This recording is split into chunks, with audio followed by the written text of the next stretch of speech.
Oke, assalamualaikum warahmatullahi wabarakatuh. Selamat siang ya. Menjelang sore nih Pak. Menjelang sore. Nah, teman-teman, perkenalkan nama saya Muhammad Rusdi Rahman. Saya di sini selaku host podcast Undipa, yang dimana mungkin kedepannya kita akan mengadakan lebih banyak lagi podcast, mengundang teman-teman yang lain untuk berbicara langsung mengenai pengalamannya. Nah, di sini sekarang saya sudah bersama Pak Yusuf. Jadi teman-teman, Pak Yusuf ini merupakan teman saya, teman baru selaku dosen milenial Pak Di. Kalau Pak Yusuf ini dia mengajar di Unismu. Iya, betul. Mata kuliah apa? Mata kuliah ekonomi Islam. Nah, mata kuliah ekonomi Islam. Nah, jadi kita bawa santai saja Pak Yusuf. Siap. Jadi sebelumnya sini saya mau bacakan dulu mengenai si Vita. Gitu, biar teman-teman yang lain bisa lebih tahu, lebih kenal lagi gitu. Okay.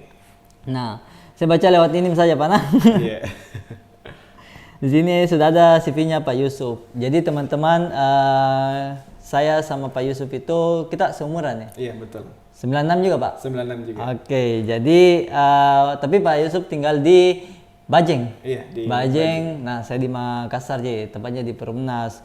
Nah, mungkin teman-teman yang lain yang sudah tahu saya biasa juga mengajar di kampus, tapi mumpung libur, ada kesempatan untuk kegiatan podcast, saya mau coba jadi hostnya gitu.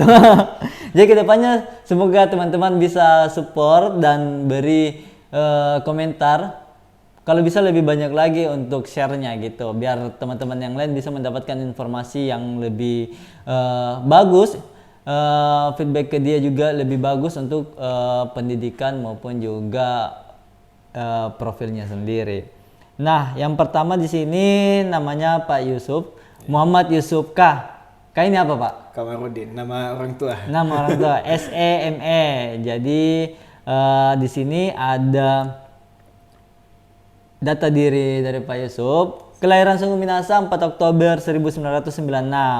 Lalu beralamat di Desa Maradekaya. Betul. Oke, Kecamatan Bajeng. Nah, selanjutnya di sini pendidikannya Ekonomi Islam S1, S2 Ekonomi Syariah, S3 Ekonomi Islam. Nah, wah luar biasa ini Pak. Sudah S3 Ki.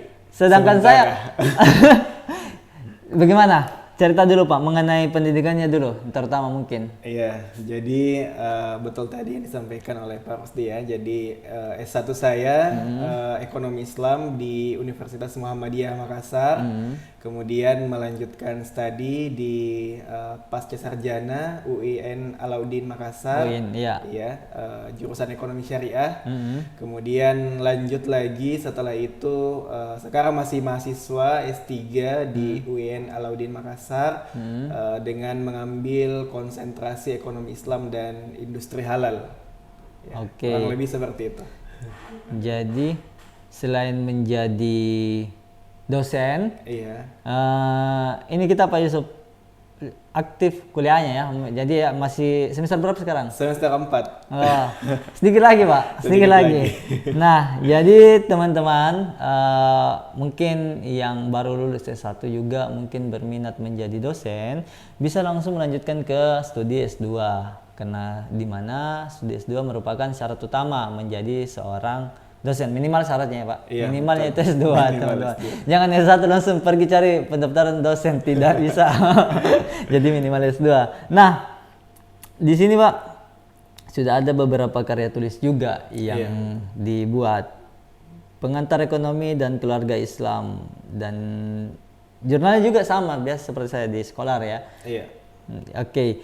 Jadi teman-teman mungkin bisa dicerita Pak, bagaimana pengalamannya sampai hari ini sambil ngajar sebagai dosen itu sambil melanjutkan juga pendidikannya S3 gitu. Iya, jadi memang saya sebelum jadi dosen saya memang lanjut S3 duluan. Jadi saya lanjut S3 duluan, baru kemudian keterima dosen di kampus alma mater sendiri di Unismu Makassar.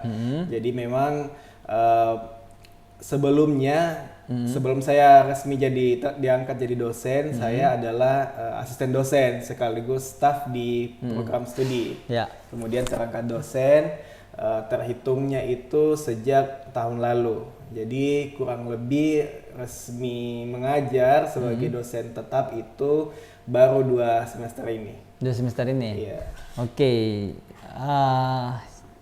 Berarti pengalaman mungkin sudah ada yang pengalaman mengajar semenjak menjadi asisten dosen. Betul. Karena di mana menjadi asisten dosen juga, karena kan kalau praktikum juga ada asisten dosenku Pak, toh? Betul. Jadi mungkin teman-teman yang berminat menjadi dosen mungkin bisa mencoba menjadi asisten dosen. Asisten dulu. Asisten dosen dulu.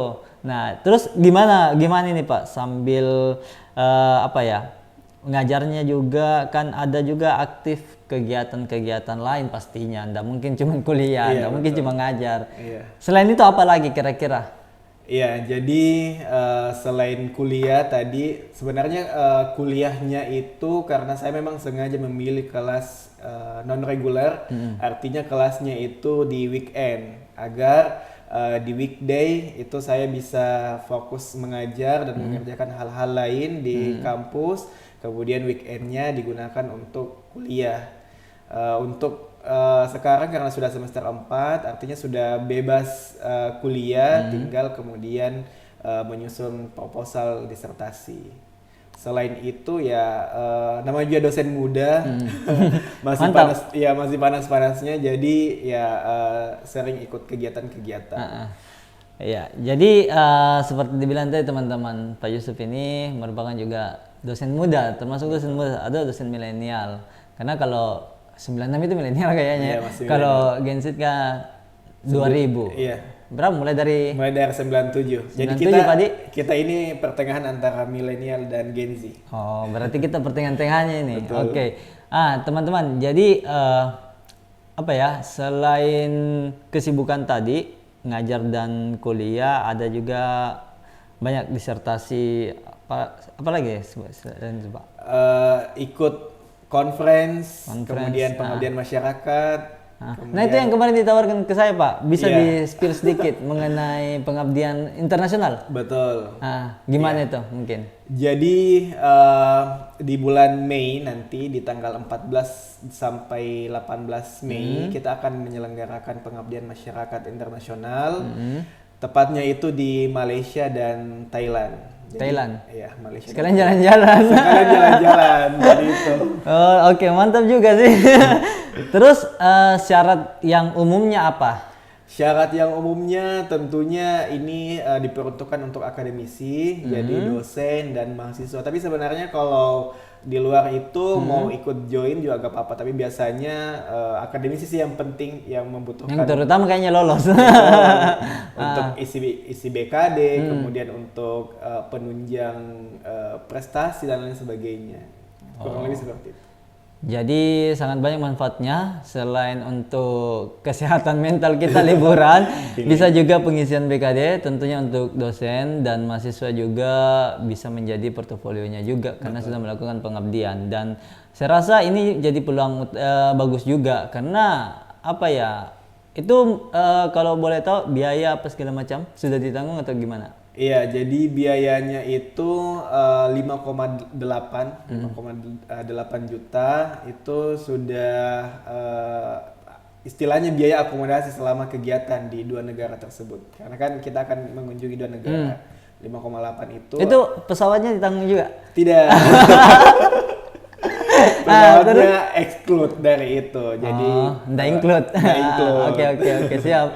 Iya. Jadi 5,8 itu untuk kegiatan selama melakukan pengabdian di 2 negara. 2 negara itu, Thailand dan Malaysia.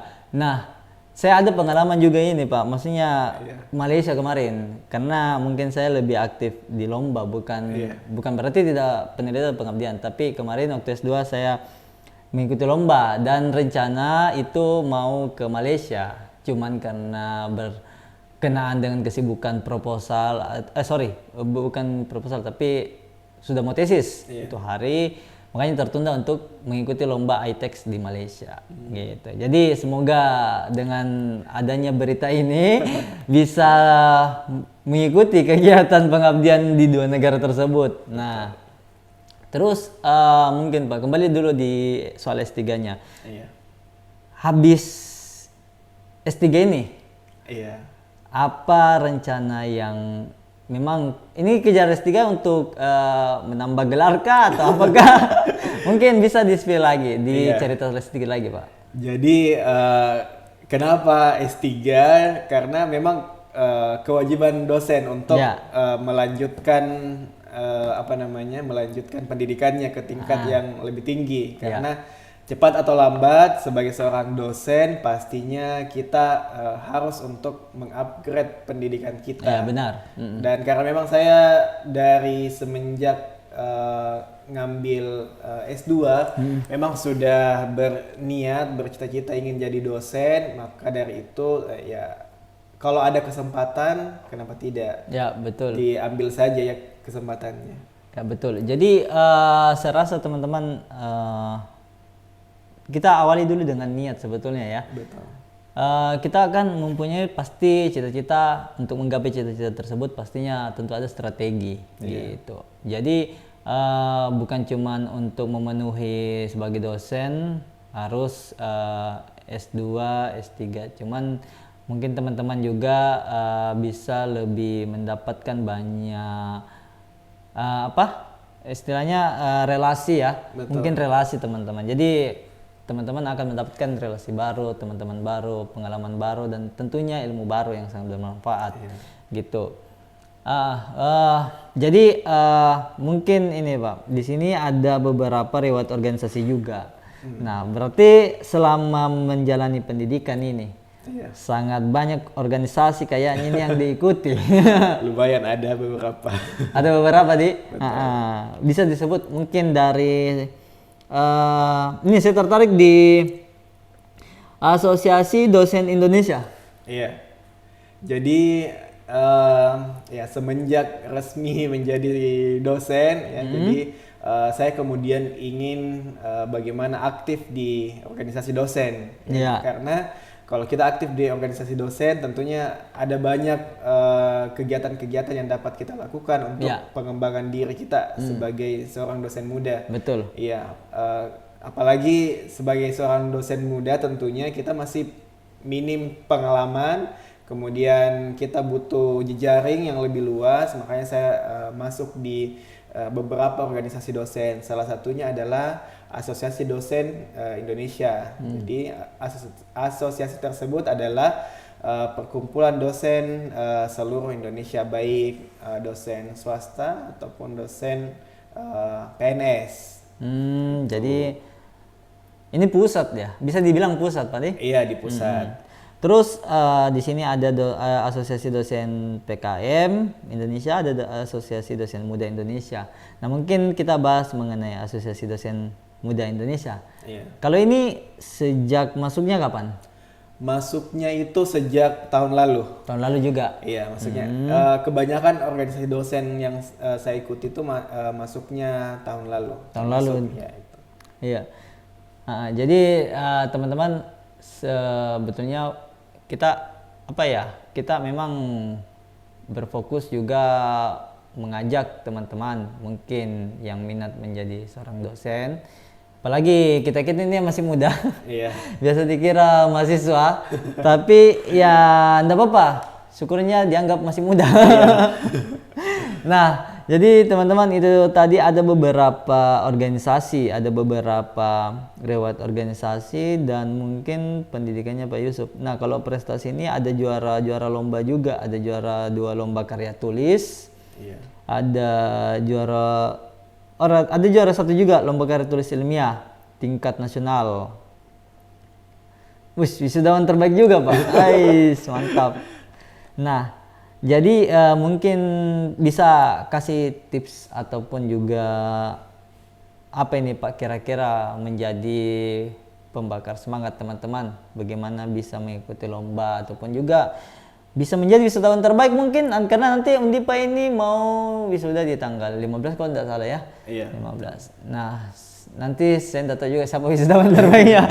Tapi mungkin teman-teman yang lain sebelum lulus bisa mendapat impact informasi yang baik untuk kedepannya.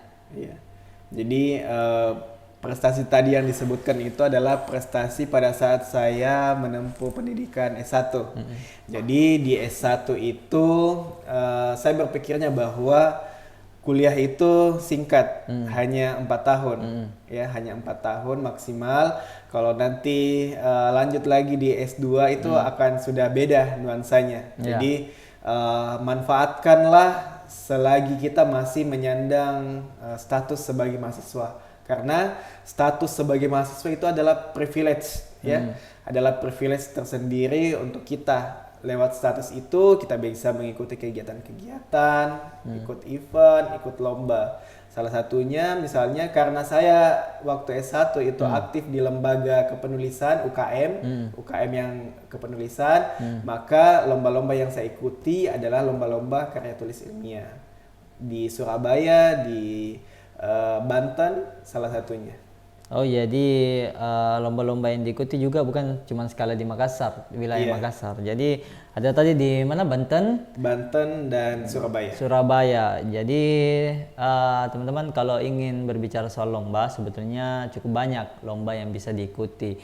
Mau itu karya tulis, mau itu portofolio teman-teman sebagai seorang desainer mungkin, ataupun developer atau programmer. Nah, jadi mungkin teman-teman tinggal mencari informasi lomba-lomba apa saja yang lagi buka, bukan yang lagi sudah lewat, bukan yang pas masih buka gitu. Kalau yang sudah lewat ya nggak mungkin diikuti gitu.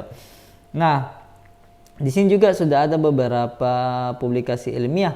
Nah, di sini saya agak fokusnya langsung ke sini, Pak. Uang panai dan status sosial perempuan dalam budaya Siri pada perkawinan. Nah, ini publikasi ilmiah. Gimana itu ceritanya? Betul. Itu sudah lama sekali sebenarnya, masih S1 waktu itu, sudah lama sekali. Itu penelitiannya tentang uang panai karena saat itu lagi viral tentang uang panai masyarakat Sulawesi yang sampai bermiliar-miliaran. 2016 itu ya? 2016. Nggak jauh sama rilisnya atau sama dinontonnya ini ya, video Wampanai film Wampanai itu sebelum itu film itu sudah ada publikasi ilmiah mengenai Wampanai. Iya, karena sempat viral waktu itu kan. Iya sih, di tahun-tahun itu di tahun-tahun itu kan biasa dampak viralnya mungkin ada di suatu daerah yang cukup fantastis lah dibilang untuk uang panainya, sehingga sampai ataupun bahasanya sekarang FYP di sosial medianya orang bahkan tershare tentang pasti hal itu uang panai. Nah, ternyata Pak Yusuf ini malah menjadikan karya tulis ataupun publikasi ilmiahnya gitu. Cukup luar biasa, maksudnya ini menjadi mengambil peluang juga di apa yang tren sekarang gitu. Kalaupun juga di tren dulunya itu pasti sangat dibahas Pak. Nah, cukup banyak sebetulnya teman-teman. Cuman saya sama Pak Yusuf ini belum lama kenal juga, tapi hampir dibilang kita sudah ada tujuan yang sama. Mungkin bisa lebih banyak ketemu dan ngobrol mengenai penelitian pengabdian bersama dosen-dosen muda yang lainnya atau milenial. Nah itu Pak, saya kan sebetulnya ini awalnya saya diajak ya, saya diajak. Nah mungkin bisa di-share sedikit ini, mungkin bagaimana yang ingin digarap yang masalah dosen muda itu, biar teman-teman yang lain di grup kita bisa rame langsung bertanya. Jadi saya sudah ngobrol sama Pak Rusdi terkait dengan tujuan kita untuk membentuk suatu wadah, entah itu namanya organisasi, himpunan, atau perkumpulan dan segala macamnya. Intinya adalah kita dosen muda, dosen milenial dan Gen Z ini butuh wadah untuk saling sharing, saling berbagi pengalaman, kemudian bertukar informasi, ada kegiatan yang bisa di-share, yang bisa diikuti. Pada intinya tujuannya adalah untuk menyatukan itu, terutama di Makassar dan sekitarnya. Jadi langkah awalnya saya inisiatif lah untuk mengundang Pak Rusdi dan teman-teman yang lain untuk masuk di dalam satu grup. Namanya adalah, kita spill di sini ya namanya. Ah, jangan dulu kayaknya. Tapi ya teman-teman, tujuannya sudah jelas ya, sudah ada Iya, tadi betul. mengenai ingin berbagi pengalaman dan ilmu juga. Maksudnya kita bisa sharing ke teman-teman yang lain, baik itu Pak Yusuf, saya ataupun teman-teman yang lainnya. Nah, mungkin yang ingin bergabung juga nantinya bisa kita lo lanjut, mungkin bisa DM, bisa chat juga biar ditambahkan. Iya. Biar kita ini makin rame juga kalau kumpul gitu. Nah, berbicara mengenai dosen yang masih dibilang muda ya Pak, Betul. gitu.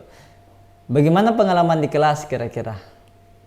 Iya, saya sebenarnya sangat terbantu dengan pengalaman istilahnya magang ya, karena sebagai asisten, magang sebagai dosen waktu itu 2021, tahun 2021 saat saya masih semester 2, semester 2 S2-nya.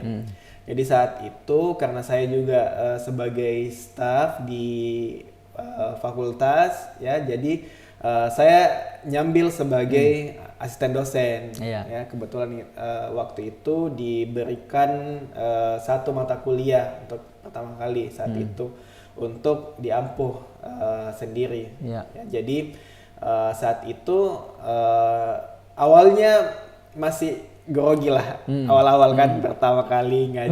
Masih dibilang ini, oh masih semester akhir ini, masih semester akhir kayaknya ini. Iya masih, ya tapi untung nggak pernah dikira mahasiswa sih, karena memang Sudah dihafal deh. sudah dihafal, sudah Karena, dikenal di kampus. ya, Jadi sebelum jadi dosen deh. sebelum jadi dosen sudah memang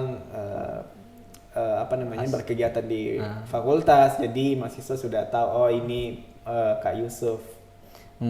Itu kita bagus Pak. Dulu saya mungkin di salah satu kampus di URIP, saya dapat kegiatan mengajar selama 3 hari. Di hari pertama yang lucu sebetulnya Pak. Jadi di hari pertama itu teman-teman, ini teman-teman atau peserta yang lain tidak masuk di kelas. Iya. Kenapa tidak masuk? Karena saya belum masuk juga. Di situ saya sebagai pemateri. Tapi mungkin karena saya tidak masuk, jadi masih ada di depan ruangan. Peserta lain juga masih ada depan ruangan. Mungkin dia kiranya saya juga peserta. Makanya saya pas saya masuk ini saya lihat masih kosong. Iya. Nah, baru di satu-satu ada yang masuk itu. Ada yang masuk terus baru bilang, "Pak, sorry. Saya kira bukan ininya dosennya." Makanya jadi harus masuk saja, enggak usah di depan, kayak depan nanti dikira mahasiswa juga. Iya. Makanya teman-teman, itulah yang ada suka duka juga. Bukan juga jadi duka kayaknya Pak Di. Pengalaman unik lah. Uniknya lah menjadi seorang dosen muda mungkin. Nah, selain itu Pak, mungkin ada mungkin tips dan triknya mungkin toh dalam semangat untuk menulis gitu kepada teman-teman, menulis penelitian ataupun juga proposal mungkin. Nah, bisa di-share mungkin Pak. Oke, baik. Jadi menulis itu adalah kegiatan untuk mengabadikan, Iya, mengabadikan ya. mengabadikan diri kita. Karena tulisan itu bisa abadi. Kita itu akan mati. Iya. Jadi itu Sangat filosofis. filosofis.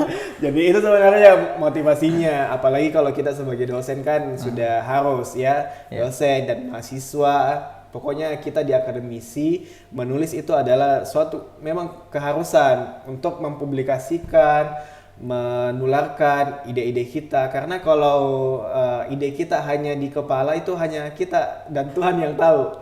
Tapi kalau ide tersebut dituangkan, gagasan tersebut dituangkan dalam bentuk tulisan, akan banyak orang yang tahu. Tulisan kita dipublikasikan di jurnal, tulisan kita dipublikasikan di media, itu akan banyak orang yang tahu. Tapi sebenarnya tulisan itu adalah hanya satu di antara banyak jalan untuk mengeluarkan ide kita. Salah satu jalan yang lain adalah podcast ini. Nah, iya betul. Makanya ya berdoa banyak-banyak Pak supaya podcast ini berjalan lancar, sukses, dan kedepannya teman-teman yang lain juga bisa ikut membagikan pengalamannya. Baik itu mungkin temannya Pak Yusuf atau teman-teman mahasiswa Nah, jadi harapan kami juga mungkin teman-teman mahasiswa bisa lebih giat lagi belajar ataupun fokus pada konsentrasi ya. Iya. Kalau saya biasanya lebih tekankan ke mahasiswa fokus konsentrasi. Istilahnya fokus konsentrasi apa? Dia mau minatnya di mana? Soalnya kenapa kalau terlalu banyak juga takutnya tidak ada yang istilahnya bisa jadi dia hatamnya di situ gitu. Jadi lebih bagus teman-teman fokus di satu bidang. Semisal Pak Yusuf fokus di mana? Kalau saya di filantropi Islam. Filantropi. Filantropi Islam. Filantropi Islam itu mungkin agak asing ya. Agak asing sih. Filantropi Makanya saya Islam tanyakan. itu adalah lembaga sosial Islam. Oh. Jadi seperti lembaga zakat, wakaf, saya lebih fokusnya ke situ. Tetapi penelitian saya, disertasi dan tesis itu mengarahnya ke digital marketing untuk di lembaga zakat. Jadi saya melihat bagaimana pemanfaatan media digital untuk penghimpunan dana zakat. Dana zakat. Oke, jadi itu tadi teman-temannya. Memang mungkin beberapa termasuk saya ya baru dengar juga yang namanya filantropi Islam. Filantropi. Cuman teman-teman kalau mungkin anak Undipa kita adanya mungkin website, program ataupun multimedia, teman-teman pilih salah satunya. Semisal seperti saya mungkin multimedia. Nah, teman-teman cari itu apa yang berkaitan dengan multimedia, seperti apa yang teman-teman butuhkan gitu atau teman-teman yang ingin lakukan. Contoh seperti ingin menjadi animator. Ya, jadi lebih bagusnya fokus ke animasinya gitu. Jadi teman-teman bisa mendapat satu ilmu yang hatam dan bisa membawa sampai selesai di kampus gitu. Betul. Berbicara mengenai konsentrasi, pendidikan juga tadi sudah dan publikasi juga Pak Yusuf sudah.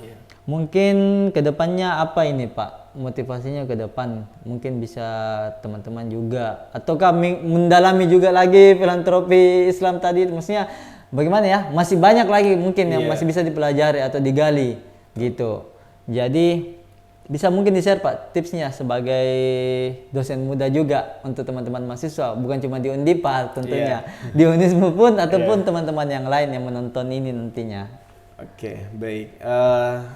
Sebagai seorang mahasiswa tentunya kita adalah agent of change ya. Mahasiswa adalah agen perubahan ya. Kemudian itu tadi yang saya sampaikan, mumpung masih menjadi mahasiswa itu adalah privilege untuk kita. Oleh karena itu manfaatkan selama kita masih menyandang sebagai mahasiswa, kita masih banyak hal yang bisa kita lakukan untuk masyarakat, untuk pengembangan keilmuan dan lain sebagainya. Oleh karena itu menjadi mahasiswa jangan cuma menjadi mahasiswa istilahnya kupu-kupu, kuliah pulang ya. Betul. Tetapi menjadi mahasiswa yang produktif ya, menjadi mahasiswa yang produktif, akademik jalan, organisasi jalan, kemudian pengembangan diri juga harus tetap jalan. Karena kalau kita cuma mengandalkan pendidikan di kelas, pengajaran di kelas itu tidak akan maksimal. Oleh karena itu kita harus mengupgrade diri kita, memberikan wawasan tambahan untuk diri kita di mana saja. Jadi silahkan pilih, baik itu di organisasi dalam kampus ataupun organisasi di luar kampus. Selama itu positif. Selama itu positif silahkan diikuti teman-teman sekalian. Betul. Jadi itu tadi teman-teman tips dan mungkin yang saran yang bisa diberikan dari Pak Yusuf kepada teman-teman mahasiswa ataupun juga teman-teman yang menyaksikan podcast ini, podcast Undipa. Mungkin kalau saya sudah jelas ya tadi disampaikan dari Pak Yusuf. Tapi mungkin kedepannya teman-teman bisa lagi lebih mencari inovasi baru, bersosial media juga bisa. Betul. Tapi sesuaikan juga tempatnya mungkin ya, dan sesuaikan apa yang ingin disampaikan gitu. Karena kalau ingin men-share foto-foto jalan-jalan liburan itu masih hal yang wajar. Cuman ada pun juga kecurangan maya itu kan lebih bahaya lagi untuk korban ataupun juga si pelaku gitu. Jadi teman-teman mungkin podcast bersama Pak Yusuf. Iya. Itu saja yang bisa kami share dan kami obrolkan. Ke depannya mungkin ataupun saya berharap Pak Yusuf bisa berkunjung lagi ke Undipa, bisa membagi lagi pengalamannya dan berbagi ilmu yang bermanfaat untuk teman-teman mahasiswa ataupun teman-teman yang menyaksikan podcast tersebut, atau podcast Undipa. Jadi itu saja. Terima kasih. Jangan lupa follow untuk Instagram, TikTok ataupun YouTube dari Undipa MKS. Nah, stay dan saksikan lagi next episode ataupun special podcast yang lainnya. Terima kasih. Oke. Thank you Pak Yusuf. Terima kasih.